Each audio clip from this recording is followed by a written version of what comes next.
Glória a Deus. Boa tarde a todos. Como é bom a gente se encontrar com Deus. Esse é o desafio do cristianismo. Ter encontros diários com o Senhor, com Jesus, com o Papai, com o Espírito Santo. E o maior trabalho do nosso inimigo é esse: nos impedir de encontrar com Deus. Foi assim no Éden e é assim até hoje. Amém?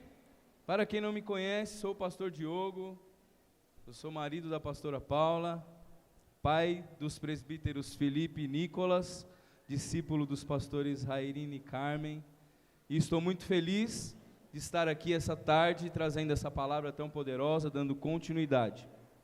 Claro que é um grande desafio, então a gente fica um pouco nervoso, sempre, mas eu acho que isso faz parte, né? Assim que é bom, é o temor diante da responsabilidade de trazer a palavra de Deus. Eu sei que tem muitas pessoas de pé, tem muitas cadeiras ainda. Queria pedir que o pessoal que está trabalhando, sei que tem uma galera que vai beber água lá, mas tem bastante gente de pé, ajudar a direcionar para que todos estejam sentados. O pastor Rairine sempre dá uma dica muito boa para o calor, então eu quero te ajudar com isso. Quanto mais você faz força para abanar, mais calor você vai ter.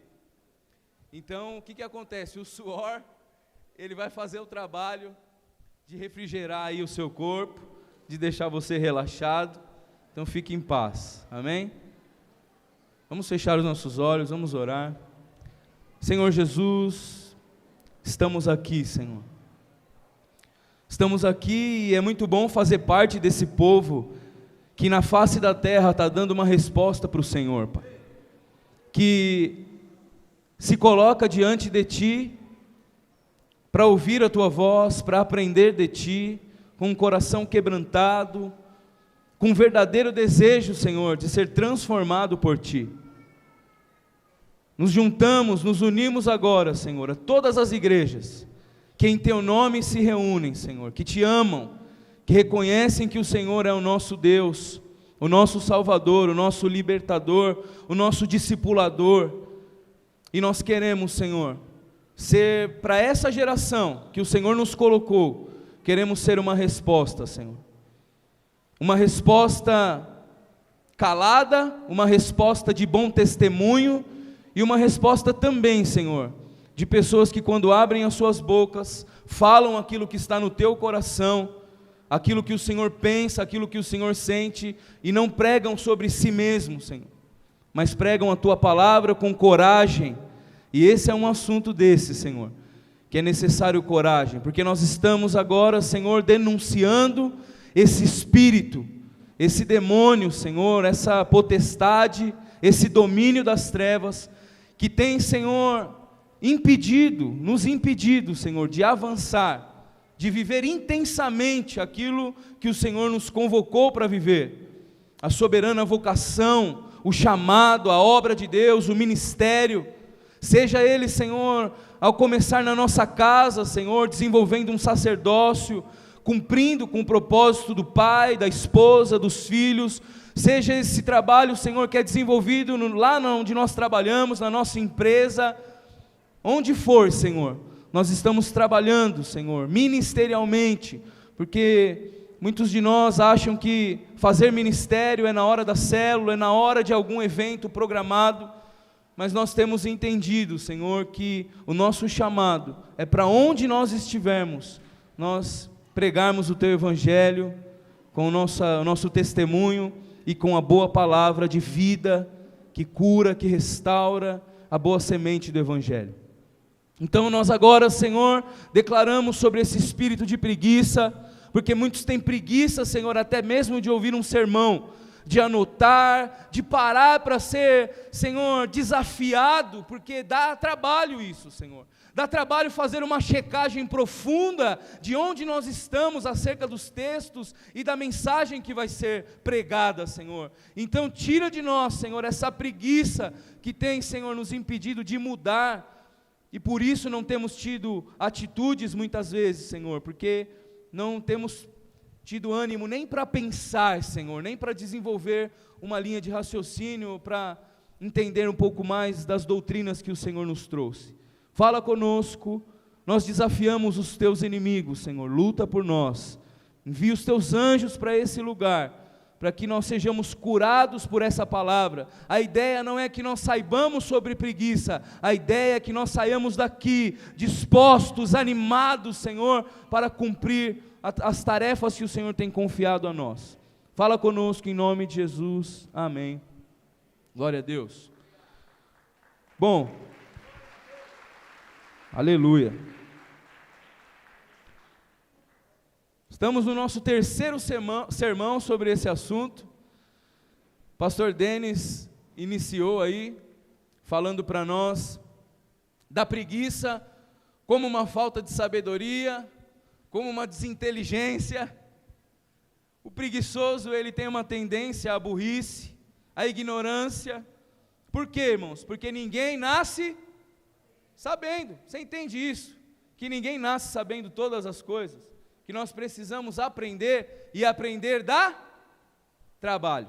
Você vai ter que estudar, você vai ter que ler, se submeter a alguém que sabe do assunto para te ensinar, e depois pôr a mão na massa para praticar aquilo que você aprendeu. Então o pastor Denis falou disso, né, baseado em Provérbios, desse desafio para nós, porque um preguiçoso, ele não só vai à miséria, não só passa a ter uma vida miserável, como ele leva a sua família à miséria, seus filhos à miséria. Então é muito grave esse assunto, é muito sério. E o pastor Harini falou para nós, entre tantas coisas, que a preguiça, ela nos impede de amarmos a Deus e amarmos as pessoas. Porque amar a Deus não é só de palavras. Qualquer papagaio que aprende a dizer algumas palavras pode dizer: eu amo a Deus. Sim ou não? E isso não muda muita coisa. Se bem que eu acho que, na sua essência, todos os seres adoram o Senhor, porque eles têm gratidão. Porque todo ser que vive, come, dorme, descansa, e eles não juntam em celeiros, eles não trabalham. Então eles têm uma plena confiança em Deus, que Ele está cuidando deles. Mas o que eu quero que fique claro é que amar a Deus implica em demonstrar esse amor. E principalmente amando as pessoas, porque no desafio de amar a Deus, nós somos limitados. Porque o amor de Deus é muito grande. Mas nós conseguimos demonstrar que amamos a Deus, nos amando uns aos outros, e zelando e cuidando. E a preguiça tem nos impedido de amar as pessoas. Eu gostaria de contar uma história de um homem. Um certo homem estava deitado num jardim, numa grama muito bonita. Você consegue me emprestar a sua mente um pouquinho e ir comigo nesse lugar, sem fechar os olhos, senão você vai dormir. E esse homem estava deitado num campo muito bonito, num gramado muito bonito, debaixo de uma árvore, usufruindo da sombra de um sombreiro de uma árvore. E esse homem, ele olha para o lado e tem uma vinha do lado dele. E nessa vinha, grandes cachos de uva, ela estava pronta para ser colhida, essas uvas estavam prontas. E esse homem levanta de pronto e ele vai na direção dessa vinha, e prestes a tomar um belo cacho de uva, sabe aquelas uvas bem grandes, bem saborosas, bem suculentas. Vocês estão me acompanhando? Está com água na boca? E a hora que ele vai pegar essa uva, ele escuta de longe: pega, ladrão, safado. E aí ele sai correndo, se afasta dessa vinha, e ele corre um pouco mais para dentro do mato, da mata, e quando ele vai caminhando, ele se depara com uma raposa, uma pequena raposa indefesa. Ele percebe que quando ela viu ele, ela não foge dele, ela fica por ali, e ele, ao chegar um pouco mais perto, percebe que essa raposa só tinha as duas patinhas da frente, ela tinha uma deficiência. E aí ele escuta um barulho, ele se afasta um pouco, e ele percebe que vem um leão, e aí ele corre para cima de uma árvore, e fica observando e pensando: tadinha da raposa, tão indefesa, e agora vai ser engolida, sem poder se defender, sem poder ao menos fugir. E quando ele fica ali prestando atenção, o leão ele para na frente da raposa e solta um pedaço de carne que estava na sua boca. E então esse homem percebe que, na verdade, esse leão não estava indo matar a raposa ou caçar a raposa. Ele estava indo ali deixar um pedacinho de carne, estava indo ajudar a alimentar ela. Nem sei se ela come carne, mas assim diz a história. Não sei se as raposas são carnívoras. Sim? Então tá bom. E aí, ele fala: uau, Deus falou comigo. Esse cara tem uma sacada e ele fala: Deus falou comigo. E ele sai animado, procura uma praça bem movimentada. E quando ele chega nessa praça, ele se acomoda num banco e fica ali sentado durante algumas horas. E aí esse homem começa a ficar irritado, esbravejar, e logo vem um sábio muito conhecido naquela região, e esse homem se levanta e vai na direção do sábio e conta toda a história para ele, que eu acabei de contar para vocês. E Deus falou comigo e eu estou aqui. E o sábio fala para ele: uau, realmente Deus falou com você, mas eu acho que você não entendeu o que ele estava querendo dizer. Porque na verdade o que Deus quer é que você não seja como a raposa, mas que você seja como um leão. E muitas vezes nós ficamos nessa posição. A preguiça nos leva a essa posição, a uma condição mental, não só de desânimo físico, de levantar, de fazer alguma coisa, mas uma ideia. A preguiça, ela se tornou uma doutrina, uma ideologia. Eu vou ficar aqui paradinho, vou ficar aqui quietinho, e as pessoas vão me servir, elas vão me ajudar, elas vão pagar, elas vão comprar, elas vão fazer por mim.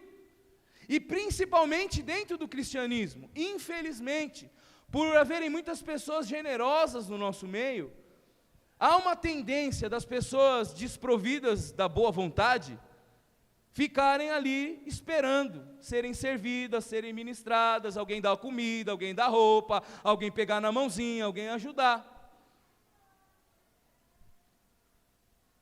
E é muitas vezes não porque nós queremos ficar só nessa posição, mas porque nós entendemos que nós somos assim frágeis, que nós somos debilitados, que nós precisamos de ajuda, que nós somos pobres e que nós somos um monte de coisa. E a verdade é que Deus nos fez sim semelhante ao leão, para governar, para dominar, sujeitar, proteger. E isso dá trabalho. Amém? O preguiçoso, ele tem uma tendência a sempre esperar que alguém faça por ele. E muitas vezes ele coloca essa esperança. Hoje nós vamos falar bastante sobre esperança. Por isso que é preciso haver uma desconstrução aqui essa tarde. Porque nós precisamos reaprender o que é esperança.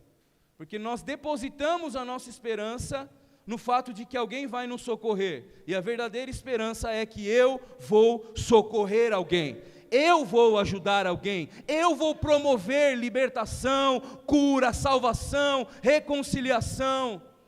Então, você entende que isso está confuso para nós?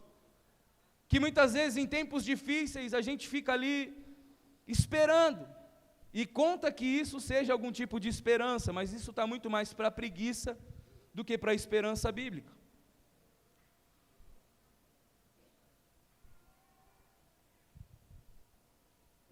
Nós vamos ler a Bíblia, mas antes eu queria trazer alguns conceitos sobre preguiça.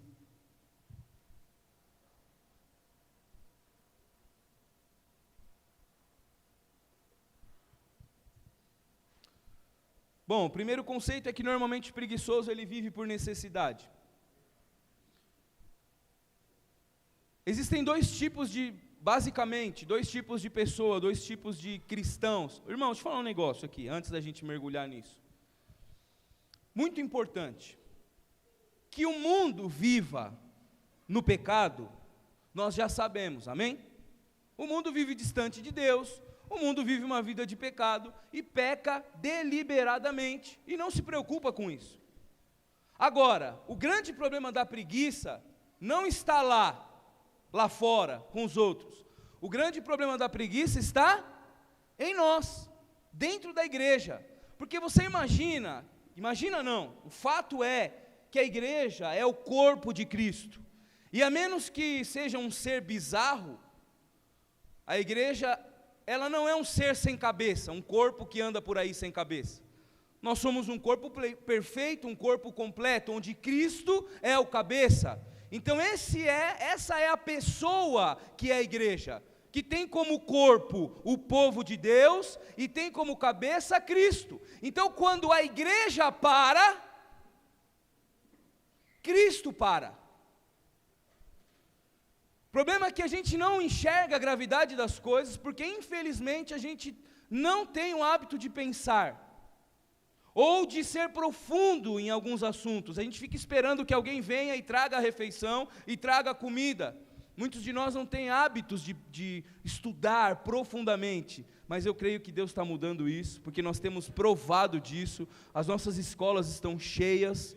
Então eu não estou aqui para falar mal, eu estou muito feliz com o que Deus está fazendo com a CQL, isso é visível, nossas turmas estão cheias, mas nós precisamos ter uma responsabilidade de quem nós somos para esse tempo, para a história da igreja, para a história do povo de Deus, amém?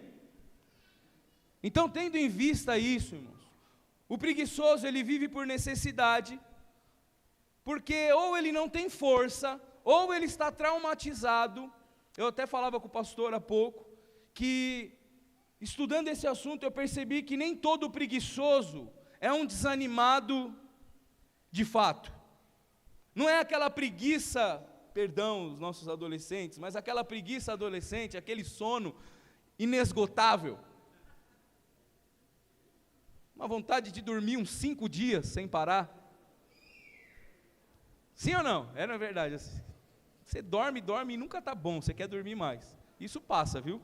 Te garanto que depois você vai querer dormir e não vai conseguir. Então eu não estou falando necessariamente dessa preguiça, desse nível de preguiça, porque isso também é preguiça. Mas essa preguiça a gente já está acostumado a lidar. Eu estou falando, irmãos, da preguiça como potestade, como um movimento satânico, uma paralisia, uma espécie de encantamento, que nos cerca, que nos toma, que nos torna letárgicos. Está lá, você sabe o que tem que fazer, tem a situação para resolver, e você fala assim, eu não consigo resolver. Não é apenas eu não quero resolver, é uma dificuldade, é como se você tivesse pregado no chão. É isso que nós estamos denunciando aqui nesses dias. Se não houver um esforço para sairmos desse lugar, acima do comum, acima do normal, baseado numa consciência de quem nós somos, se não houver um desejo de romper, vai ser muito difícil a gente sair desse lugar. Tem muito a ver com o espírito que a Bíblia fala do fim dos tempos, que o amor de muitos se esfriaria. A preguiça é como um amor que se esfriou. A preguiça é como um desânimo pela aflição, pelo trauma de ter tentado, de ter ajudado, de ter ido lá, visitado, cuidado, e a pessoa foi embora, e ela foi ingrata, ou sei lá o que aconteceu. E aí a gente começa a fazer conta, mas eu vou lá, eu vou me dedicar tudo de novo, quantos vão ficar, quantos vão querer, será que vai dar? E muitas vezes essa conta, ela não é feita no papel, ela não é declarada, ela é inconsciente. Por quê, irmãos? Porque nós precisamos ser tão discípulos de Jesus, nós precisamos estar tão ligados à esperança, que não é o meio, a esperança não é o energético, a esperança não é Red Bull, que você toma e aí você tem força para perseguir um pouco mais. Não é o meio. A esperança é o começo, o meio e o fim. Essa é a esperança. A esperança não é a terra prometida, cujos Moisés estava direcionando o povo. A esperança é aquele que prometeu, e a confiança naquele que prometeu. Isso é esperança. Mas nós olhamos para a esperança assim, hoje eu estou meio sem esperança. Sabe aquela parada de a esperança é a última que morre? Então, é verdade, na verdade a esperança nunca morre. Porque a esperança é a rocha eterna. A esperança é o eu sou. A esperança é que tudo aquilo que Ele prometeu, Ele vai cumprir. Irmãos, eu tive um tempo de intercessão estudando essa palavra. Não porque eu queria, confesso que eu não estava tão espiritual, estava preocupado em entender o coração do autor. Mas Deus me levou a uma intercessão e um clamor, porque sabe o que eu percebi? Que muitos de nós não estamos vivendo o propósito de Deus, não estamos cercados de vidas, não estamos fluindo, não estamos correndo como já corremos um dia, porque nós perdemos da esperança, nós soltamos a mão da esperança. Quando foi que você parou de acreditar naquilo que Deus falou com você, em momentos como esse, desse final de semana? No encontro onde Deus falou, você é pai de multidões, eu vou salvar a sua família, eu vou usar você, você é uma bênção, você vai salvar o Brasil, o seu bairro. E nós saímos daqui, uau, fervorosos. Mas com o tempo, e tanta influência de demônios, e Satanás vai sugerindo para você uma caderneta para você fazer conta. Satanás vai te fazendo perguntas como o que você ganha com isso. E nós vamos abraçando e vamos ouvindo, dando ouvidos a esse tipo de coisa, de argumento satânico.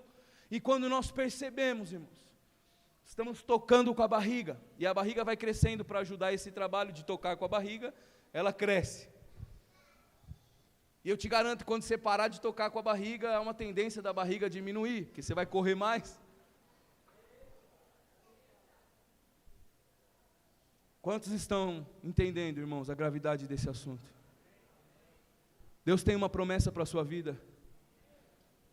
Será que se eu pedisse para você escrever a promessa que Deus tem para você, você se lembraria dela? Ou será que ela está lá em algum lugar, lá no seu passado?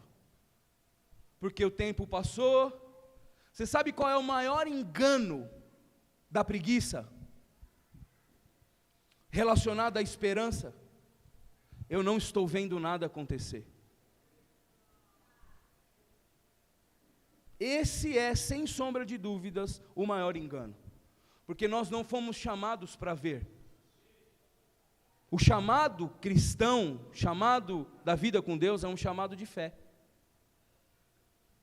Sabe por que nós estamos aqui? Porque Abraão creu, e mesmo sem ver, ele permaneceu, ele renunciou, lá toda a mordomia dos palácios de Moisés, renunciou, junto com Abraão também, tomou posse, acreditou. Todos os heróis da fé, todos, se entregaram sem medida, sem limites, e não ficaram esperando ver.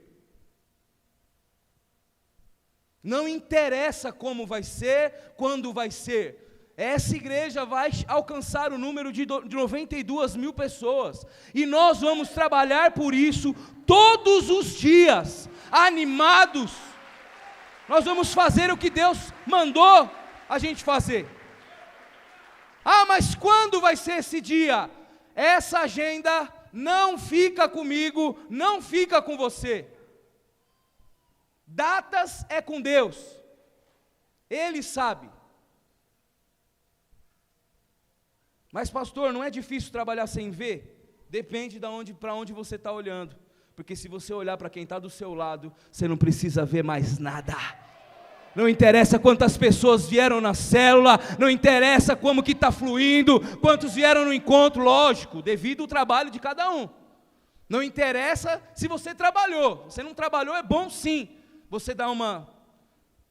Mas se você fez a tua parte, se você pregou, se você evangelizou, se você convidou, olha para Jesus e curte com Ele a célula, curte com Ele o discipulado, curte com Ele o encontro, ou Ele não está conosco.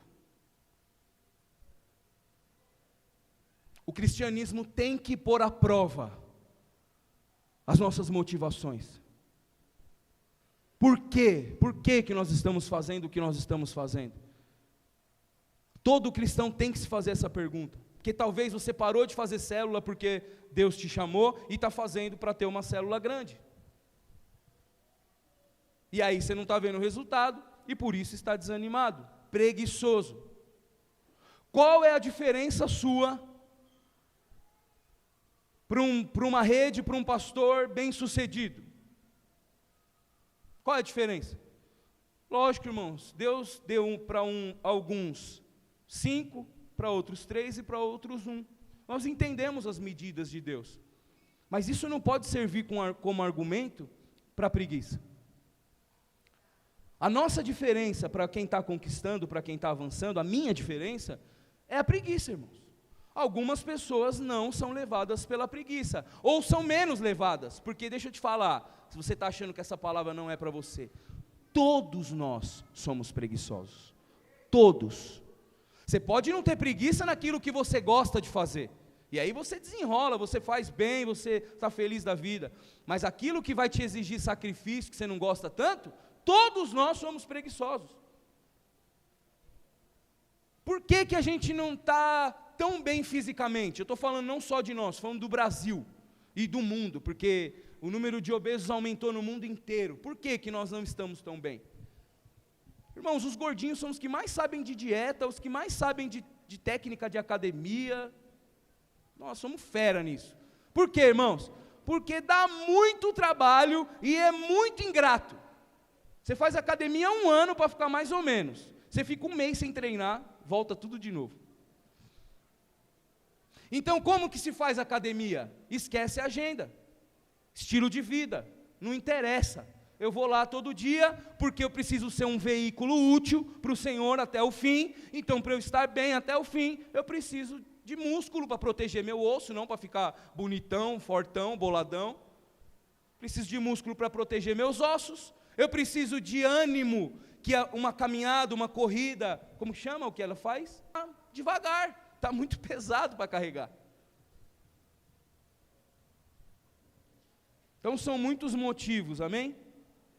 São muitos argumentos, irmãos, meu Deus do céu, isso aqui é um desafio, o mano não pega leve, ele pega pesado. A gente vê em Davi, né, irmãos, eu não vou citar ele aqui agora, mas a gente vê, Davi foi ungido rei, e ele não ficou esperando o dia de estar sentado com um tapete vermelho estendido para ele. Então eu não sei, muitas vezes a gente espera algum título, espera alguma resposta, espera um elogio, e irmãos, o elogio já veio. Nós éramos pecadores, estávamos indo para o inferno e Ele nos chamou de filho. Que elogio a mais que vai ter depois desse? Se o papai chamou a gente de filho e nos sentou na mesa dele, acabou. Não tem mais elogio. Você ainda pode ser chamado de filho amado, se você obedecer. Porque essa é a linguagem de amor de Deus. É a obediência. Aquele que tem meus mandamentos e os guarda, esse é o que me ama. Então essa é a linguagem de amor de Deus, a obediência. Obedece e Ele vai te amar, Ele vai ter prazer mais ainda na sua vida. Então, o desafio, então pastor, você está dizendo, vamos lá, vamos pontuar, você está dizendo então, que se eu superar todos os desafios, se eu não ficar olhando para os problemas, e eu for otimista, e eu fingir que nada está acontecendo, e avançar, não, isso é problema. Existem sim os desafios, as dificuldades ministeriais, na vida financeira. Os caras espirraram na China, o mundo inteiro ficou doente. Os caras começaram a guerrear na Rússia, lascou com a economia do mundo inteiro. Então os problemas existem, irmãos, são fato. Então não é para fingir que não está acontecendo. A questão é, para onde nós vamos olhar quando vierem os problemas? Você entende, irmãos, que nunca se foi tão colocado à prova o cristianismo? Se nós somos mesmo da fé, se nós estamos mesmo com Deus, ou não? Porque uma igreja preguiçosa, irmãos, vai sofrer muito com o que tem vindo sobre nós, que é só o começo. Então nós devemos olhar para os problemas, para as dificuldades, com os olhos de Deus. O que é esperança? Esperança é reconhecer que Deus manda no mundo, amém, irmãos? Que não é o Putin, que não é o Bolsonaro, que não é o Xi Jinping. Quem manda no mundo? Deus, não são os Rockefeller, Rockfield, os Illuminati, não são os bancários, os banqueiros. Quem manda no mundo? É Deus, e ponto. Ele dá a última palavra. Então, quando vem uma dificuldade, o que a gente faz? A gente ora, Senhor, impede que tal presidente entre, Senhor, porque senão vai ficar difícil. E aí entra o presidente. É uma resposta de Deus, pô. Não, vai entrar. Ah, é o diabo que deixou o cara. Não, irmãos, é Deus, Ele permitiu. E aí o que a gente faz com o que Ele vai fazer, com a opressão que provavelmente nós vamos sofrer? Nós vamos ser fortes e corajosos, e nós vamos continuar a 1000 por hora pregando o Evangelho, e é isso que a gente vai fazer. Ou quando você é mandado embora, você deita numa cama e nunca mais procura emprego. Não, quer saber a partir de agora, mas não vou, porque trabalhar não compensa. Trabalhar não compensa. A gente se dedica a uma empresa, mais ou menos, né? Que a gente também não tem uma ideia, a gente é muito zoado em relação a essa visão sobre vestir a camisa. A gente sempre acha que o patrão está fazendo pouco, que ele é um burguês, ele é rico, e nós somos os pobres miseráveis, a gente tem essa tendência. Mas a gente pensa isso, fala, não, irmãos, o que você faz? Você tem uma família para sustentar? Um homem de verdade faz o quê? No mesmo dia ele vai arrumar emprego. Aí, o homem preguiçoso, aí o que ele faz, irmãos? Quando ele é mandado embora, se ele for mandado embora por justa causa, ele tem o que como direito? Seguro, desemprego. Alguns países, não tem? Ah, não, falei por justa causa, falei errado. Não, ele foi mandado embora porque ele é meio, não cumpre bem suas tarefas.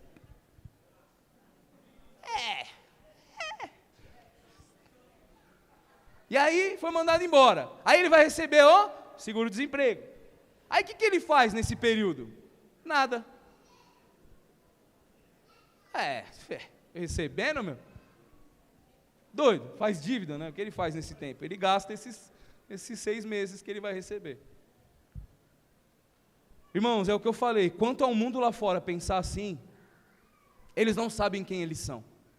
Agora, quanto a nós, os governantes do mundo, tem nada a ver com Bolsonaro, com Xi Jinping, com Putin, irmãos. Quem governa esse mundo somos nós, os filhos de Deus. Então, quando a gente olha para uma coisa e finge que não está acontecendo nada, nós estamos negligenciando a nossa natureza, quem nós somos feitos para ser. Vamos ler um pouco de Bíblia, para você ver que está na Bíblia essas coisas. Hebreus capítulo 10, versículo 32.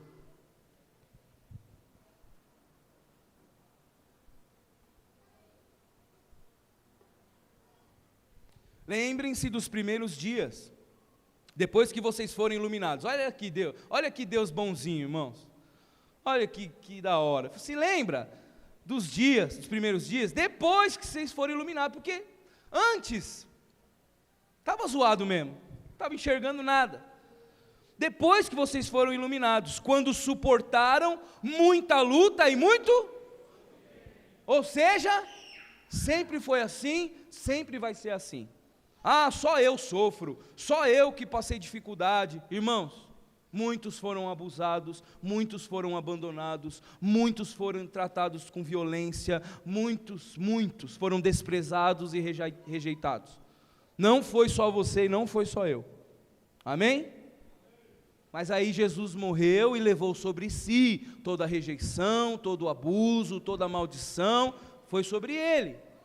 E agora nós não somos mais bebês chorão, não somos mais mimizentos que fica lambendo ferida.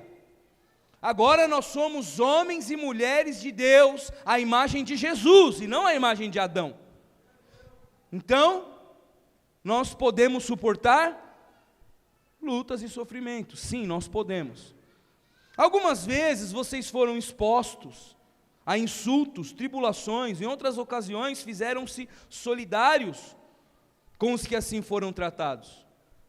Vocês se compadeceram dos que estavam na prisão e aceitaram alegremente os confiscos dos seus próprios bens, pois sabiam que possuíam bens superiores e permanentes. Por isso, não abram mão da confiança que vocês têm. Ela será... Como que vem a recompensa?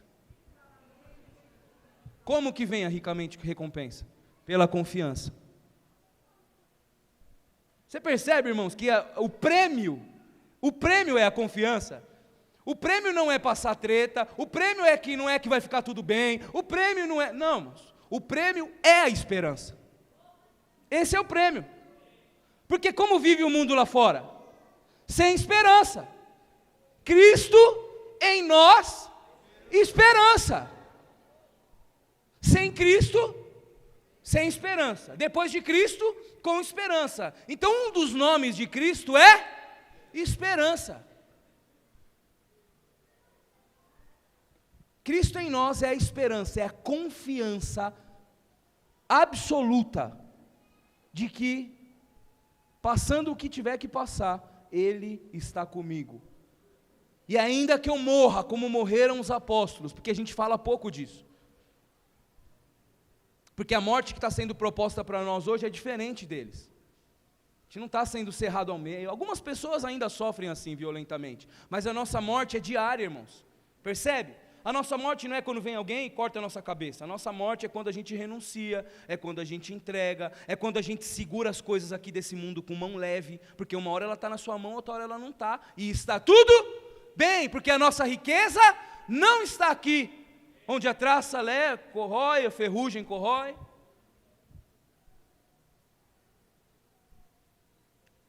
Então, irmãos, como que a gente suporta o sofrimento, a luta? Com confiança, com esperança. Então, qual que é a crise da preguiça? Uma delas. Vamos lá, o diagnóstico, começar com o diagnóstico aqui.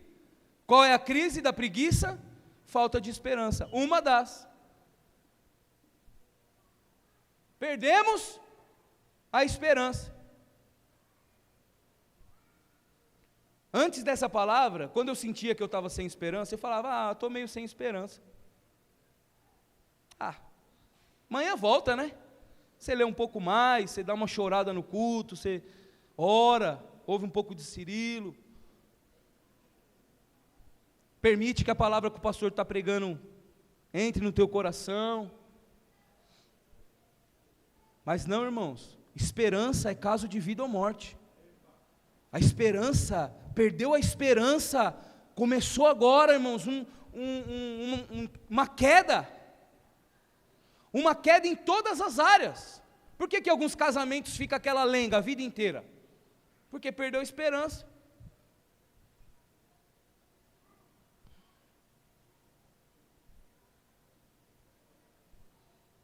A esperança não é como o mundo espera nas coisas. Nossa esperança não está na fama, nos bens materiais, em coisas. A nossa esperança está? Deus falou.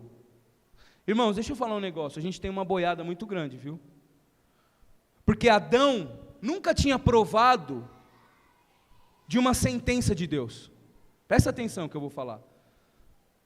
Tudo que Adão tinha provado no relacionamento com Deus era bom, perfeito e agradável, porque a vontade de Deus operava.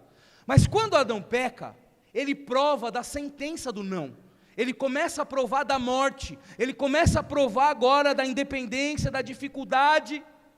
Nós temos a vontade de Deus e o resultado de andar sem ela. Adão não tinha isso, ele não tinha uma conta para fazer. Nós temos. A gente vai falar disso mais profundamente, mas sabe o que aconteceu com a gente? Satanás foi nos doutrinando para a gente ser muito autêntico, para a gente ser muito nós mesmos. Não, ninguém faz minha cabeça, eu sou mais eu mesmo. Inclusive, a maioria dos coachings por aí, das palestras, costumam dizer uma frase: seja você mesmo o protagonista da sua história. Ai, que bonito! Ninguém atrapalha, ninguém interfere, não ouçam pessoas que possam atrapalhar de você ser grande, de você ser feliz, de você ser rico. porque não, irmãos, protagonista da nossa história foi aquele que nos fez. Ele é o protagonista, é Deus. Ele escreveu a nossa história. Ele é o protagonista. E olha só, irmãos, como isso é. A gente foi ficando tão não querendo pagar pau de ninguém, que a gente perdeu a admiração por imitar as pessoas. Irmãos, eu até estava falando com o pastor, eu acho que isso não me influenciou tanto. Eu sou muito zoado, irmãos, muito. Eu sou muito zoado. Meu caráter, só Jesus, meu Deus.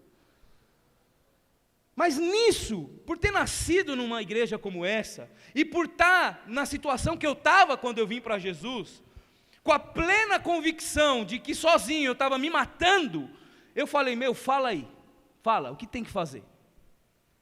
E tá bom, não fico questionando nada, eu não sei de nada, eu fiz o que eu queria, deu tudo errado, estava me matando, e matando as pessoas que me amam, então, fala aí. Então, irmãos, imitar para mim, pensa num negócio gostoso. Nossa, como eu gosto de... A pessoa já acertou, velho. Ela já provou, ela já viu o que dá errado, o que dá certo. Vai ficar eu lá cabeçudo. Não, vou ter minha própria experiência. Tonto. Para que isso? Um orgulho.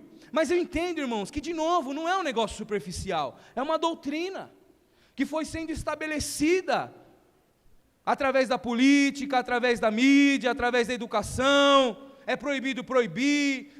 Isso vem de muito tempo, pela má administração da expressão que as pessoas que causam influência tiveram, os nossos governantes, os nossos pais, os nossos professores, que não foram bons na autoridade que tinham em dar bons exemplos, a gente fala, não, eu não vou seguir exemplo de ninguém. Só que isso está errado, irmãos. Nós temos em Hebreus 11, pelo menos 16 homens de Deus, que a gente pode seguir o exemplo. E olhe em sua volta, quantos outros. Em alguma coisa, o seu pai que fez tudo errado, ou bastante coisa errada, em alguma coisa ele acertou. Imita o que ele acertou. Em alguma coisa, a sua família faz bem feito. Imita o que ela fez. Você tem pastores, você tem líderes. Mas eles erram também, erram. Mas naquilo que eles têm acertado, imita. Conversa um pouquinho mais com seu vô. Para de achar que ele é um chato, que fica repetindo as coisas, e escuta um pouquinho o seu vô, o que ele tem para dizer. Porque está cheio de riqueza, cheio de experiência, naquele homem, naquela mulher. Em Hebreus 6, capítulo 6, versículo 11 e 12.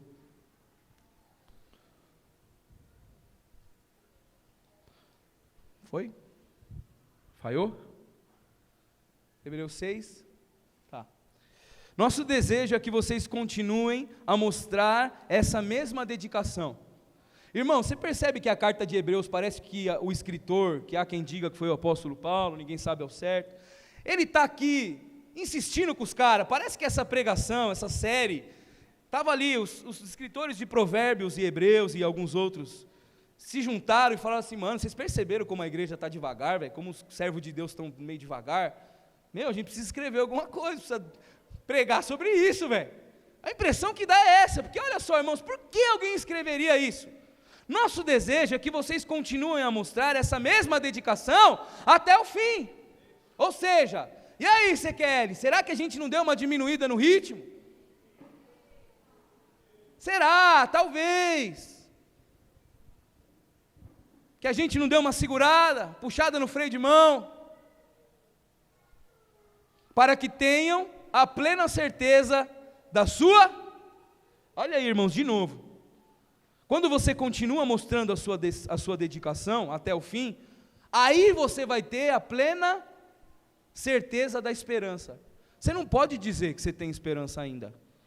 Você está caminhando na esperança. Esperança mesmo tem quem permanece até o fim. Essa é a esperança. Então, se você está permanecendo, você pode dizer que tem esperança, que você está na esperança. Se você continua buscando a Deus e fazendo o que Ele mandou fazer, saiba disso, irmãos, a vida com Deus não é uma vida só de salvação, Salvação é a porta de entrada. Ele continua com o mesmo projeto do Éden: crescei, multiplicai e enchei a terra. Você vai ver quando Jesus se reúne com seus discípulos antes do Pentecoste, você vai ver ele ministrando com eles a mesma coisa. Jesus sopra sobre eles e dá uma direção, um encargo. Há uma obra a ser realizada. Jesus carregou a cruz dele, mas ainda tem a minha e a sua. Quem quiser vir após mim, negue-se a si mesmo e tome a sua cruz. Assim, não se tornarão displicentes, indisciplinados, preguiçosos, mas seguirão o exemplo daqueles que, por causa da sua fé e perseverança, herdaram as promessas. Irmão, você sabe que os caras muitas vezes herdaram as promessas, mas quem usufruiu fomos nós. Eles nem sequer usufruíram do que eles conquistaram. Moisés, por exemplo, não usufruiu. E aí o povo de Josué usufruiu tanto, que esqueceu que ainda tinha uma luta para lutar. Não falaram das tretas, não falaram que tinha que continuar, não se prepararam, não falaram quem era Deus, tudo que eles tinham vivido, e aí a próxima geração não sabia quem era Josué e nem quem era o Deus de Josué. Então você também tem que lutar pelos seus filhos, você tem que lutar pelos seus discípulos. Jesus falava: eu me santifiquei, eu fiz o que eu fiz por vocês. Trabalhar, irmãos, não é só por nós, trabalhar é pelos nossos filhos. A vida inteira, meu pai falou para mim, eu estou construindo, eu estou trabalhando, eu estou indo trabalhar a pé, eu não fico comendo na rua, o máximo que eu puder economizar, porque eu quero deixar alguma coisa para vocês. Você percebe, irmãos, que alguém ficou sem comer, alguém comprometeu os seus pés, caminhou duro, pensando no outro. Só que a preguiça, ela é imediatista. Só tem aqui, é egoísta. Só tem aqui e só tem agora.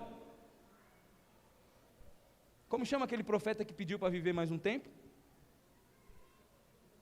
Ezequias. Teve lá a maior mensagem de Deus: vai lascar tudo, vai morrer, vai dar mó B.O. Ele falou assim: mas vai ser agora ou depois? Depois. Ah, então, velho. Oxi. Cada um com seus problemas.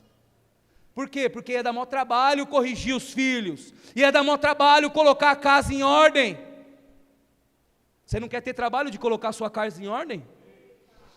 É isso que nós estamos evitando. Irmãos, várias vezes, minha esposa está aqui, meus filhos estão aí, várias vezes o Espírito Santo me acordou de madrugada, várias vezes, várias, e ele falou: vai lá no quarto do seu filho agora e pega o celular dele.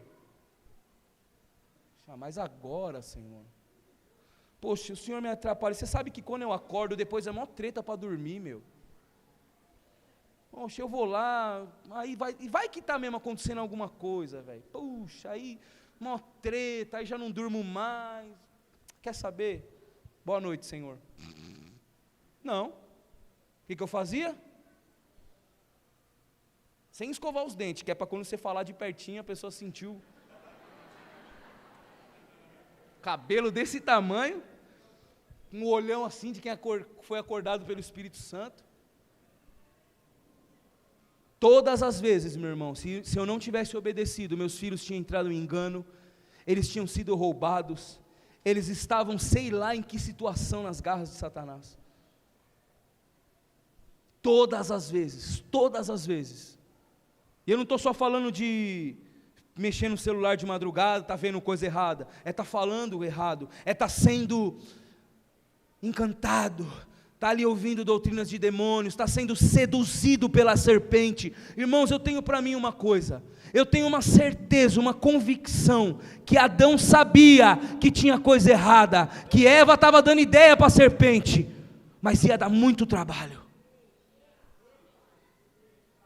Imagina, eu vou ter que falar com ela, meu Deus, vai que está num daqueles dias, vai criar maior problema, aí não vai ter festinha, não vai ter nada, mulher vai ficar brava, não, falar isso não, irmãos, tem coisa que tem que resolver, tem que fazer. Não está fazendo aquela visita porque você sabe, você não foi visitar aquele discípulo, porque você sabe que vai dar mau problema, que você vai ter que falar a verdade, vai sair confronto, talvez ele não goste de você, ele fique bravinho, aí você não quer falar a verdade. Preguiça.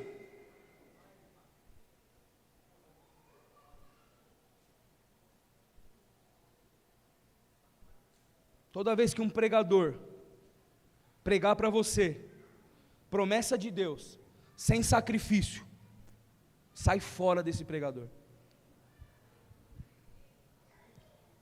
Não existe promessa sem sacrifício. Vai custar. Eu quero minha terra. O mano, veinho, Caleb, né?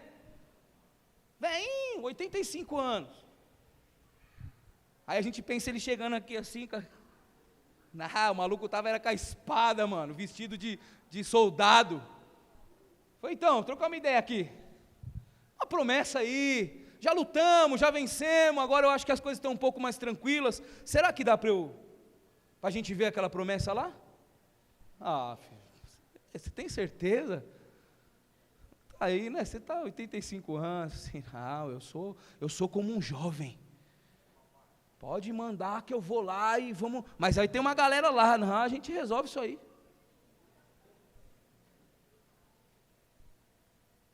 É assim, irmãos. Estou esperando, pastor, minha célula, minha rede crescer. E olha só o engano, parece esperança. A esperança, irmãos, não é sentado. A esperança é trabalhando. Não visita não para ver. Não vai para a rua não para ver, ganhar as vidas, pôr a mão na cabeça. Vai expulsar demônio para ver, não vai libertar, aconselhar a mesma coisa, o mesmo assunto, 1000 vezes.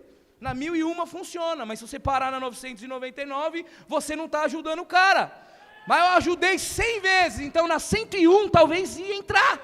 Porque era um principado, era uma ideia que estava profundo, um pouquinho mais que você fala. Por isso que quando vai para outra rede, irmão, fique em paz. Porque sabe aquilo que você vem falando a vida inteira? O outro vai falar também. E quem sabe não é na 1001 vez que vai entrar. Deixa o cara falar, porque aí uma hora cai. Amém? Irmãos, fala a mesma coisa, fala para a pessoa que está do seu lado, fala a mesma coisa. Continua ensinando, vale a pena ser profeta, vale a pena ser pastor, vale a pena ser evangelista, vale a pena ser mestre, vale a pena, gasta a sua vida, continua, vale a pena. Estão olhando para nós, irmãos. Quando eu cheguei nessa igreja, eu olhava para o meu sogro, eu olhava para o pastor Rairini, eles eram para mim nobres, assim, são nobres, tinham uma linguagem, falava, mano, eles fazem um negócio difícil, velho, uns caras estilosos, inteligentes, cada um no seu mundo, cada um no seu universo, né? Pastor Paulo todo certinho, todo explicando, você fala um negócio, ele cita um texto, ele explica a natureza daquilo. Pastor Rairini, uma bênção, viagem, uma mente ligada em Deus, velho, Pastor Rairini, tem hora que eu tenho a sensação de estar diante de uma criança, irmãos. E isso é um tremendo elogio. Porque o que faz a gente continuar acreditando naquelas coisas é não se deixar corromper. A gente vai parando de acreditar porque a gente vai crescendo e começa a fazer conta. Mas criança não sabe das leis da gravidade. Você fala, pula, ele pula. Mas aí a gente começa a estudar e fica meio chatão, engessadão. E eu olhava para eles, eu falava assim, mano, se eles estão sei quantos anos de crente, esse bagulho deve ser legal, velho. Não é possível que eles são tão doidos, tão burros de ter aberto mão de tudo. Tanto talento que eles estão investindo, deve ser legal. Então você entende, irmãos, como testemunho, como alguém que luta, alguém que tem lágrima nos olhos, alguém que é animado para a obra, inspira outras pessoas. Se nós, líderes, nós desanimarmos, o que vai ser da igreja? Não interessa o que está acontecendo, irmão, se não for por você, tudo bem. Pense nos que estão olhando para nós. E não é só esses que eu estou falando. Tem milhares que estão vindo para cá. Milhares que já começaram a ouvir falar de nós. E eles estão vindo procurar o que a gente tem aqui nesse lugar. E quando eles chegarem aqui, eles vão encontrar o quê? Um povo amargo. Que se cansou. Que tomou bonde. Não, irmãos. Não é esse tipo de gente que eles vão encontrar. Eles têm que encontrar gente firme. Ou você pensa que os 12 do pastor César, que estão com ele há 30 anos, 40 anos, com aquele ânimo, com aquelas palavras, aqueles tiozinho porreta, não passaram o perrengue? Por muitos anos, irmãos, era palavra, era profecia, até que chegou um dia da realização. Precisamos ser diligentes. O texto fala de diligência. O que é diligente? É o zeloso, o cuidadoso. É o que demonstra rapidez, ligeireza, quando vai realizar alguma coisa. Um trabalhador diligente. Qual é o oposto da diligência? Preguiça. Você sabe quem é diligente? Quem é diligente? Um bom funcionário. Ai, pastor, não tem um outro exemplo melhorzinho, não? Então, ninguém quer imitar um bom funcionário. Que chega no horário, que não falta nunca, mesmo doente, mesmo triste, mesmo tendo acontecido um monte de coisa. Tá lá, mano, peão. Por quê? Porque ele vai levar o pãozinho para casa. Porque ele vai pagar o aluguel. Mas a gente não quer imitar esses caras. A gente quer ser igual o patrão. Que fica na sala dele com o ar-condicionado, naquele calor, enquanto os peão estão fritando lá como fala onde está trabalhando lá? Na seção. Não, o cara pagou um preço para estar lá. A gente precisa ser fiel. E você quer saber? O funcionário é um belo exemplo. Seja diligente no pouco, sejamos diligentes no pouco. Na devocional, na leitura diária da palavra, no jejum, na oração. É tão simples. Seja diligente na sua agenda. Fazer visita. Vai fazer visita. Todo dia, todo dia. E quer um conselho? Leva seus filhos. Lógico, se for num lugar mal treta, não. Mas se der para levar, leva eles. Porque eles já vão crescendo, aprendendo. Para com esse negócio de deixar filho em casa em dia de culto, em dia de discipulado. Para de ficar transferindo responsabilidade, dando para o outro cuidar. Você que cuida, você que discipula, o filho é teu. Cuida dele. A escolinha é uma bênção, irmãos, mas às vezes chega aqui é mó treta, velho, porque o filho não está aprendendo nada. Então não terceiriza o que você tem que fazer. O diligente, ele faz o que tem que fazer. Irmãos, a gente fica querendo inventar um monte de moda, não fica? Para a célula crescer, para não sei o quê. Que tal se a gente fizesse só o que a gente já sabe?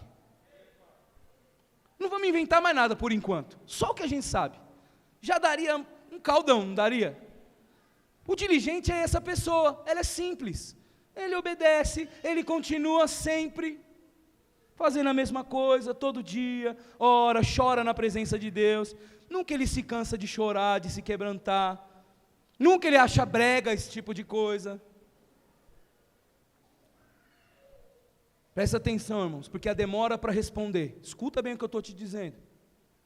Olha como Deus está sendo bom com você, através dessas palavras comigo. A demora para responder pode custar o seu casamento, pode custar o seu ministério, pode custar o seu emprego, uma carreira profissional, a vida dos seus filhos. Pode custar muito caro esse tempinho de preguiça. Uma horinha de sono pode custar o cara que chegou lá, sua esposa está entrando sozinha, mas por preguiça de ir lá receber ela, abordaram ela e fizeram mal para ela. Pode custar caro você não querer acordar um pouco mais cedo para acompanhar a tua esposa até o ponto, até a empresa. Vocês estão entendendo o que eu estou falando, irmãos? Que é pequenininho, que pode custar muito caro.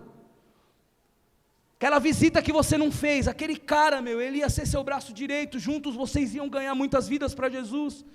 ele ia ser um cooperador fiel, mas por preguiça você não continuou cuidando daquela pessoa, porque estava dando muito trabalho. Não responder pode custar muito caro. Olha só isso, a gravidade desse pecado não é que ele impede, não é o que ele impede em relação ao nosso desempenho. Amém, irmãos? A gravidade do pecado da preguiça não é o que ele impede em relação ao meu desempenho. Eu não consigo alcançar, eu não consigo me desenvolver.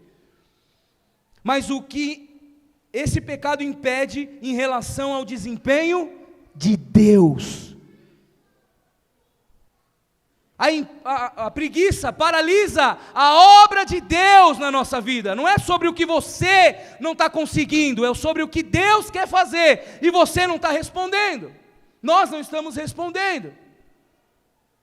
Não é sobre o meu desempenho, quanto eu sou bom, quanto eu sou carismático, o quanto eu sou bom líder. É sobre o que Deus quer fazer através de você.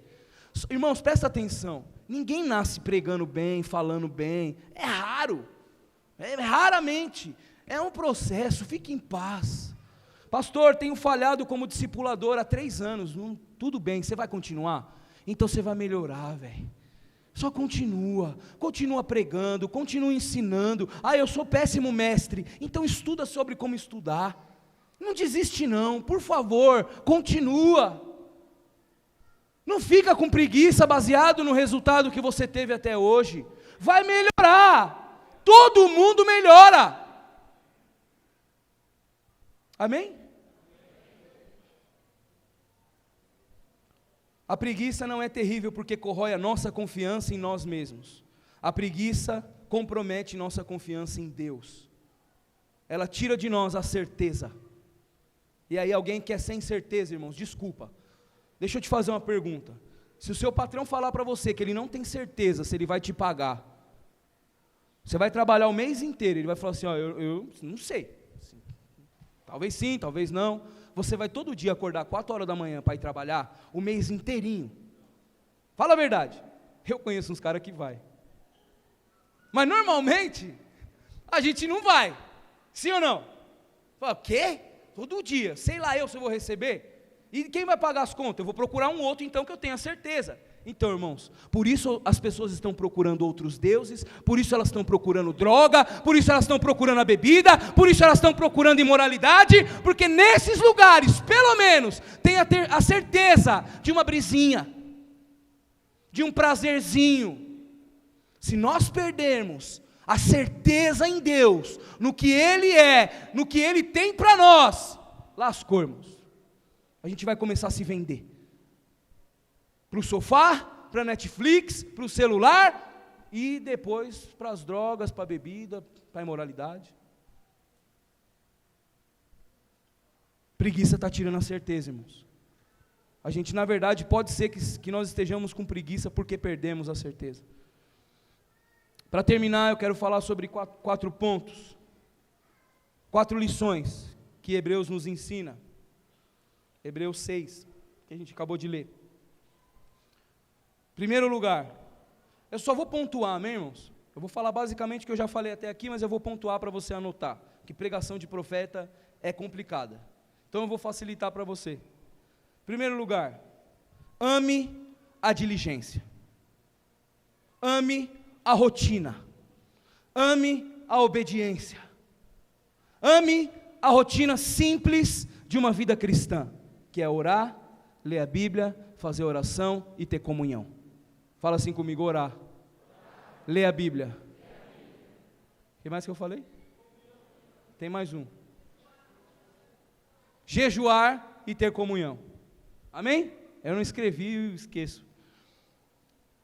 Graças. Então, ame a diligência. Amém? Eu nem gosto de rotina, eu gosto de coisa nova. Irmão, isso é um perigo, viu? Toma cuidado com esse negócio aí, porque isso aí, um monte de coisa nova, pode te lascar com a sua vida. Seja simples. A vida cristã é uma vida simples. A gente ora, a gente jejua, a gente lê a Bíblia, a gente tem comunhão com os irmãos, a gente prega o Evangelho. Sabe o que é o discipulado, irmãos? Resumindo, simplesmente, fala assim comigo, discipulado É simples. Ganhar vidas e cuidar bem delas. Isso é discipulado. Simples. Seja simples. Ser diligente é perseguir os objetivos. Percebe, irmãos, que há um trabalho? Ser diligente é perseguir os objetivos, não ficar esperando eles acontecer. Segundo ponto, ame a esperança. Pense na esperança. Tenha a esperança como um termômetro da tua vida com Deus, do teu ministério, do teu casamento, dos teus filhos. Perdeu a esperança nos seus filhos? Vai orar. Perdeu a esperança que seus familiares se convertam? Tem coisa errada. Você perdeu a esperança no teu casamento? Rapaz, seu casamento está acabando. Você perdeu a esperança no teu ministério? Acabou o ministério. Ame a esperança, pense na esperança, mapeie, norteie a sua vida por ela. Dá a mão para a esperança, pega na mão da pessoa que está do seu lado aí.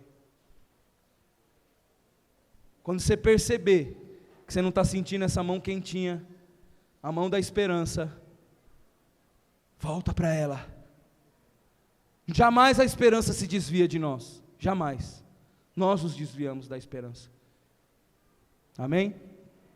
Então, lembrando que esperança, ser esperançoso não é ser um otimista, alguém positivo, vai vender, vai, não, a pessoa vai comprar, que aí o universo vai conspirar a seu favor e a pessoa vai comprar. Não vai trabalhar, não faz visita para o cliente, não conheça o produto que você está vendendo, não ofereça um produto de qualidade, que se ficar falando aí não vai adiantar nada. Sabe o que eu gosto, irmão, sobre esperança? A esperança é a nossa parceria com Deus. Tem alguns trabalhos de Deus, irmãos, que não tem nem como a gente fazer parte, a gente se envolver, porque está fora da nossa alçada. Mas o trabalho que foi proposto de Deus para nós, depois da salvação, é junto. Você já parou para pensar no termo que a Bíblia diz que o Espírito Santo convence? Uma longa conversa com meu amado pastor Paulo, meu sogro. Isso é viagem dele. Ele falou assim, então, você já percebeu que o Espírito Santo convence? O que significa essa palavra, essa junção? Falei, deixa eu ver, acho que nunca pensei não. O que quer dizer convence, irmão? Separa. Ele vence, o Espírito Santo vence, amém? Ele vence com. Ele vence junto. A gente tem que trabalhar junto. Ele vai falar assim para você, eu estava andando aqui pela sua vida e eu percebi isso aqui, isso aqui, isso aqui. Isso aqui não é coisa de crente não. E aí? Aí você fala, muda isso, Senhor, muda isso. Aí ele fala assim, não, vamos fazer assim, está cheio de entulho. Pega desse lado, eu pego do outro lado e a gente tira isso daqui. A gente lida com dependente químico, irmãos, e as pessoas pensam que resolver o problema vai ser arrastar o drogado aqui, largar na sala lá e falar, aí pastor, você revira, mano, cuida desse doido aí. Mas se fosse simples assim, eu tenho uma técnica que tira qualquer pessoa do vício imediatamente. Algema e grade. Aprisiona a pessoa, nunca mais ela bebe, nem usa droga, até você soltar ela. Então, irmãos, todo o trabalho pastoral, de aconselhamento é junto. E o trabalho de Deus de santificação na nossa vida é junto. A esperança é junto. Ele te anima, Ele te toca, e você precisa fazer o quê? Crer. Se creres, verás a glória de Deus. A esperança não é a minha capacidade de esperar ou conseguir algo. Esperança é a capacidade de Deus de cumprir o que Ele prometeu. Mano, essas frases, elas me impactaram, elas me estremeceram. Esperança não é a minha capacidade de esperar ou conseguir algo. Esperança é a capacidade de Deus de cumprir o que Ele prometeu. Terceiro lugar, ame e imite os heróis da fé. Os heróis do nosso passado, os heróis da fé, descritos alguns aí em Hebreus 11, não estão todos, só alguns, uma minoria, porque tem muitos outros. Imite seus líderes, seus pastores, naquilo que eles têm feito, que agrada a Deus. Não tenha medo de pagar pau e de imitar, isso vai facilitar a sua vida. Sabe por quê, irmãos, que Jesus falou que a gente faria obras maiores do que a dele? Porque a gente tem ele para imitar. Porque a gente ia imitar quem? Adão? Para fazer obras, boas obras? Então use os exemplos, amém? Homens que venceram. Alguns não viram o cumprimento da promessa, mas mesmo assim, continuaram. E quarto e último lugar, seja paciente. A paciência parece uma ideia de ficar parado, esperando alguma coisa acontecer. Pelo contrário, paciência é a graça de Deus para a gente continuar trabalhando em paz. Isso é paciência. Sem paciência, a gente vai trabalhar como? Como que é alguém impaciente? Tribulado, né? Então, paciência, irmãos, é uma dádiva, é uma graça, é um presente de Deus para o trabalhador. Paciência sabe quando a gente trabalha o mês inteiro e você está precisando daquele dinheiro e você está só no dia 18, você vai receber dia 30, aí você continua trabalhando como? Com paciência. Esperei com paciência. Irmãos, paciência tem a ver com inteligência, tá? Paciência é paz consciente. No relacionamento com Deus, a gente vai aprendendo a viver assim. Ame o processo. Se eu puder te dar um conselho sobre ser diligente, sobre trabalhar, sobre ter esperança, ame o processo. Eu me lembro a primeira vez que o pastor Harini pregou sobre isso, sobre essa palavra, e eu sou cabeleireiro. Né, Sheilinha? Mexe é um negócio, velho. As pessoas falam assim, nossa, eu não sei como vocês têm paciência. Eu penso assim, eu também não sei. Porque algumas mechas eu demoro 3 horas para puxar. Se tiver muito cabelo e quiser muita mecha, chega a demorar tudo isso. Tem outras técnicas que são um pouco mais rápidas, mas enfim, cada técnica tem um resultado também. E o dia que eu recebi essa palavra, eu tinha mecha, foi num domingo, tinha uma mecha na semana, e ficou aquilo na minha... Eu estava me permitindo aquela palavra ministrar a minha vida. E eu apliquei isso, falei, quer saber, hoje eu vou fazer mecha, e vou curtir cada papelzinho que eu colocar. Irmãos, de todo o meu coração, nunca mais, na minha profissão, foi a mesma coisa. Eu nem sei, assim, a hora que tira eu falo, legal, ficou bonito, mas o barato mesmo é puxar, né? Da hora, que aí você fica, e põe o papel e não deixa encostar na raiz. Brisando na mecha, velho. Até comecei a demorar mais ainda, porque eu ficava ali. Então, curta, aconselhar. A pessoa vai fazer parte da minha equipe? Eu não sei, velho. Curta orar pelo enfermo, mas ela vai ser curada? Eu não sei. Fique de pé.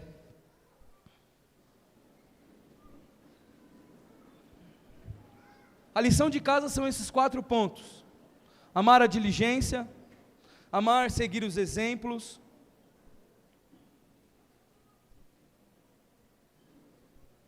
ser paciente, mas de verdade,